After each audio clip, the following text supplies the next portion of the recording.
Amigos, como les habíamos prometido, vamos a meternos ahora en uno de los misterios de la cruz atrial, y pues hay toda una colección en la Nueva España, en México, de cruces atriales que son una joya. Hoy vamos a comentar la que se encuentra en la iglesia, hoy iglesia de San José, franciscana, que es una fundación de ese primerísimo siglo de evangelización, el siglo XVI.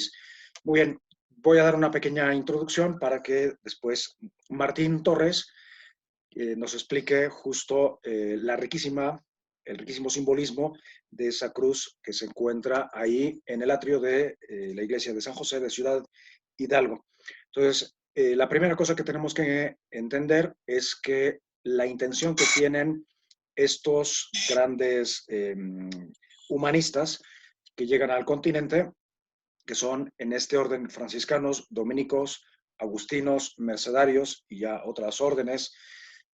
Su intención es fundar aquí una ciudad celeste, una ciudad, Jerusalén, que es una esposa fiel, etcétera. Entonces están inspirados en esa relación esponsal entre Cristo y la iglesia, y aquí tenemos un caso que sería un ejemplo, que sería el de Cristo con Santa Catalina de Siena. Están inspirados también en los grandes conventos y en los jardines que hay en las mezquitas, por ejemplo, pero es el jardín del Edén. Entonces, la concepción del atrio es como de un jardín del Edén. Ya después, tanto en Ciudad Hidalgo como en muchísimos lugares de México, piensen que solo en Michoacán hay más de 50 conventos de estos, en Hidalgo hay más de 20, de esa primerísima generación que después se acabó justo porque viene el Concilio de Trento, que reordena la iglesia de otra manera, pero hay muchísimos de estos conventos, Actopan, Malinalco, en fin, y suelen tener una estructura muy clásica, que es la iglesia, el claustro, que suele tener 2 pisos, y después el atrio. Estas iglesias se construyen encima de los grandes templos, o pequeños, dependiendo del lugar, templos prehispánicos, que pueden ser aztecas o de otras culturas, y hay que recordar que el culto en los templos prehispánicos era externo, entonces el atrio ocupa un lugar muy importante, y es en el centro del atrio, o sea, en el centro de las ceremonias, donde se va a colocar la cruz atrial. Aquí tenemos, por ejemplo, el convento de Ocuituco, donde se ve claramente los elementos: 1, la iglesia; 2, el convento; 3, los huertos; y 4, este recinto que llamamos atrio, que está circundado por el Coatepantli, que es esa serpiente que recorre todo el alrededor del atrio, y que lo podemos ver en Teotihuacán, en Xochicalco, en muchos lugares. Entonces, es un espacio sagrado tanto para los prehispánicos como ya después para el cristianismo. El primer convento es el de Huejotzingo, que es una maravilla, y les voy a poner algunas imágenes de algunos de los conventos justo de esa generación del siglo XVI en sus inicios. Tenemos el de Santo Domingo de Oaxaca. Los dominicos se van yendo un poquito hacia el sureste, hacia Chiapas, hasta Guatemala. Los franciscanos ocupan grandes territorios, pero sobre todo hacia el norte. Los agustinos en el centro y hacia Michoacán, Hidalgo, Guanajuato. Y a los mercedarios serán minoritarios, estarán en otros lugares. En Ciudad Hidalgo están las almenas. Las almenas son esas estructuras que tienen un origen azteca, o bueno, o precolombino, tarasco, pero también son de origen extremeño. Y el significado es que, justo que representan que la iglesia es una Jerusalén, una muralla, o con sus murallas, una mujer o una esposa que tiene que ser protegida. Y tienen ese elemento también típicamente extremeño, como ya lo hemos visto. Aquí tenemos el gran convento de Izamal en Yucatán, que ya esto nos va llevando hacia Michoacán, porque el de Ciudad Hidalgo es franciscano, que de hecho lo tenemos aquí y es lo que Martín, con mucho gusto, nos va a explicar. Allá se ven las almenas al fondo. Bueno, la iglesia ha sido intervenida, pero milagrosamente la cruz atrial se ha conservado. Aquí tenemos el de Cuitzeo, tanto por dentro y por fuera, es uno de los más grandes del continente. Y pues vamos a dejar ya yendo un poquito o pasando por Malinalco. Aquí tenemos otro ejemplo de cruz atrial, en este caso es Agustina.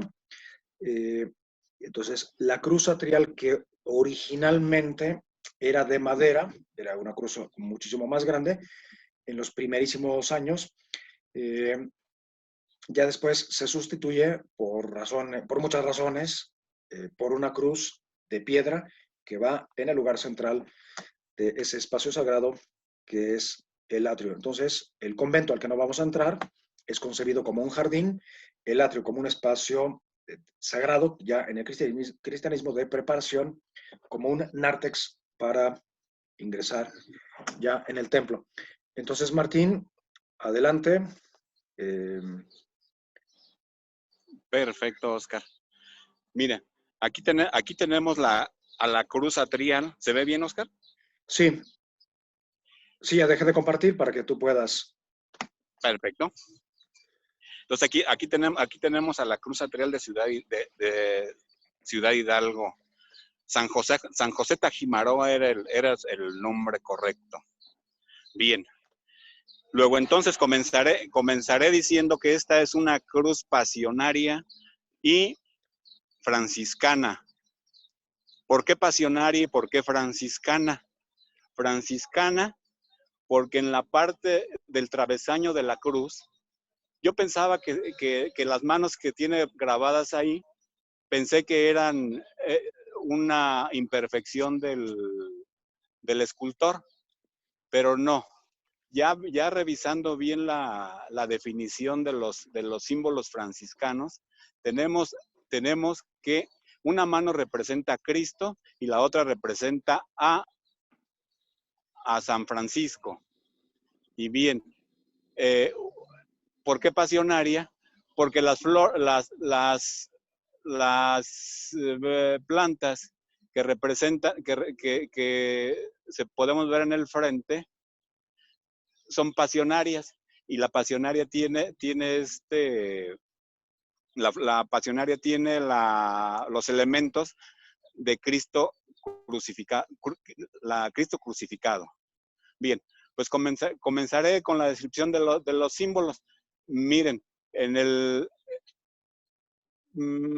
la parte superior tenemos 3 cruces pequeñas circundando la corona de espinas que representan a la Santísima Trinidad.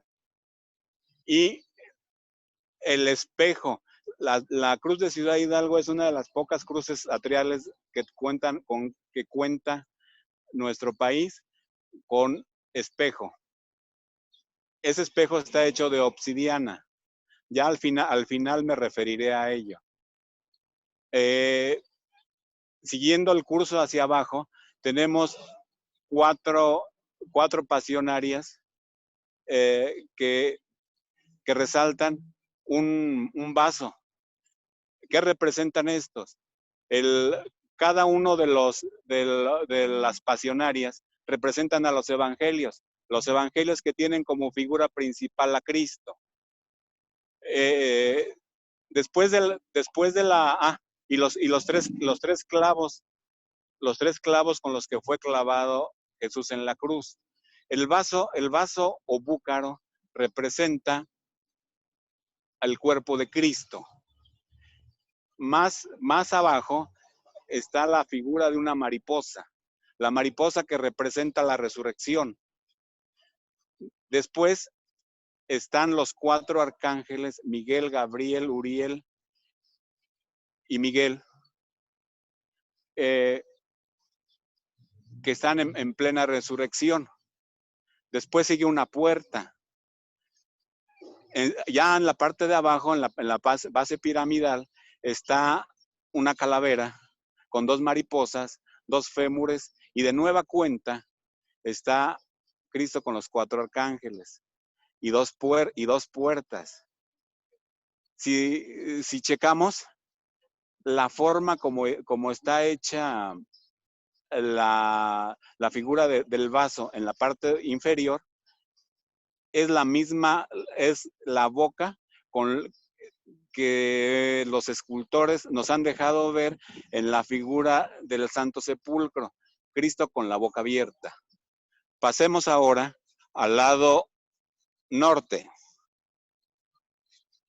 En el lado norte podemos apreciar en la parte superior dos cruces pequeñas arriba del travesaño, que significan la dualidad de Cristo, humano y divino. En el travesaño vemos una pasionaria que apunta hacia el norte, porque la evangelización con Cristo ha de ser hacia el norte. Ya en la parte más larga de la cruz tenemos una caña con un corazón en la punta. Esto significa la fragilidad del corazón humano. Y ahora nos regresamos a los evangelios que habíamos dicho, ya los podemos identificar ahora, porque los evangelios de Mateo y Juan son los evangelios que apuntan hacia el corazón del hombre. En la parte de abajo, yo pensé que la cruz se había deteriorado con el tiempo, pero no. Revisándola y comparándola con el otro costado, el lado opuesto, tenemos que entrelazadas ahí como que disueltas en esos símbolos, está la palabra IX y XC, que significan Cristo vencerá en la tierra. Abajo vemos el crismón, formada por la X, la T y la S, y el símbolo lazo con el que fue amarrado Cristo al momento de su aprehensión. Pasamos ahora al lado poniente de la cruz. En el lado poniente de la cruz, si vemos el poder que se aprecia de la cruz. Y lo asemejo al poder de Dios, porque en el centro está una cruz pequeña seccionada en cuatro fracciones, cuyo significado es la sabiduría y la bondad de Dios. Y ya si checamos las demás crucecitas, ya no tienen eso, porque el corazón de la sabiduría y el poder de Dios están precisamente ahí. Ahora, vemos otra vez otras pasionarias ahí. Yo le doy el significado del de la derecha como el Antiguo Testamento, y el de la izquierda el Nuevo Testamento, porque el Nuevo Testamento está hacia el corazón y hacia el amor de Dios. Y hay precisamente dos bancos también aquí con el mismo Cristo y los 4 arcángeles. En la parte de abajo tenemos a la corona, unas iniciales de María y dos flores de 10 pétalos, que representan la divinidad de María. Esto yo le doy la definición del convento de la Purísima Concepción, que fue levantado al momento de la construcción del templo, porque pues por disposición de Vasco de Quiroga se instituyeron hospitales, y uno de los hospitales es precisamente de aquí, el de Ciudad Hidalgo. Pasemos ahora a parte sur.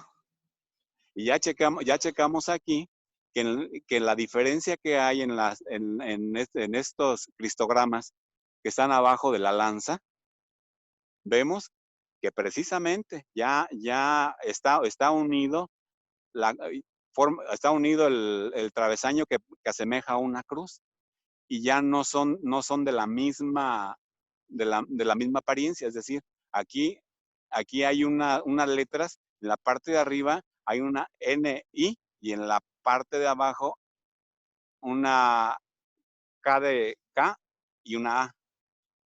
Y este es la salvación de los hombres. ¿Y por qué elegí el Antiguo Testamento? Pues precisamente porque se trataba de la salvación de los hombres. Quizás me llamó la atención que casi en todos había guerras, había conflictos armados, y la lanza aparte de ser la lanza que se utilizó para la lanza de Longinos, que fue la que le abrió el costado a Cristo, donde brotó sangre y agua del costado. En el Antiguo Testamento se ocupaba la fuerza para dominar a los pueblos. Bien, aquí también tenemos la pasionaria sin abrir, que representa la evangelización hacia el sur de Cristo. Y ya en la parte de enfrente podemos definir que de este lado ya tenemos a Marcos y a Lucas, porque representan la resurrección y la Pascua. Bien. Creo que sería bueno poner de manifiesto que los símbolos, bueno, de hecho el hombre se comunica a través de símbolos, y los símbolos te llevan a la expresión de una realidad, y esa realidad en el fondo te lleva al conocimiento de Cristo. Es por ello que puedo asegurar, bueno, porque a mí me ocurrió, que puedo afirmar sin temor a equivocarme que existen todos los elementos de la Sagrada Eucaristía aquí dentro de la cruz. Oscar. Sí, sí. Pues muchas gracias, Martín. Nos has hecho un recorrido simplemente por esta cruz atrial, y bueno, hay que saber que hay otros muchos elementos ya en el convento, en la distribución, etcétera. Por ejemplo, no está colocada en cualquier sitio. Como nos dijo Martín, es una cruz pasionaria en el sentido que están las flores y es una cruz de la pasión que nos recuerda con los elementos que tiene, que son los arma Christi, o sea, las armas de la pasión, lo que ya nos dijo Martín, la lanza, los demás símbolos, y que también hay que recordar que está orientada tanto la cruz como la iglesia, ¿no? Aquí pues está, digamos, orientada hacia el poniente, el altar, pero en tal caso es importante la orientación, que le va a dar sentido a esto que nos decía Martín, del norte, el sur, el este y el poniente. Y bueno, la flor es muy importante porque estos atrios en muchos lugares servían para cultivar las flores tanto medicinales como destinadas al culto. Por ejemplo, en Malinalco está el Malinali, en Epazoyucan el epazote, hasta la fecha. Muy bien, y la importancia de la esposa, que por eso decía Martín, que de hecho está ahí el emblema de María, que más que de una divinidad, pues sería, digamos, la mejor y más cercana partícipe del misterio de la Trinidad a través de su unión maternal y esponsal con Dios. Muy bien, pues eso para que la próxima vez que vayamos a un convento y a este concretamente, pues nos fijemos que hay muchos elementos y que estas cruces tienen una riqueza enorme que podemos disfrutar, contemplar y curiosear. Pues les mandamos un abrazo a todos. Gracias, Martín. Y bueno, Gracias. ya tendremos una siguiente cápsula.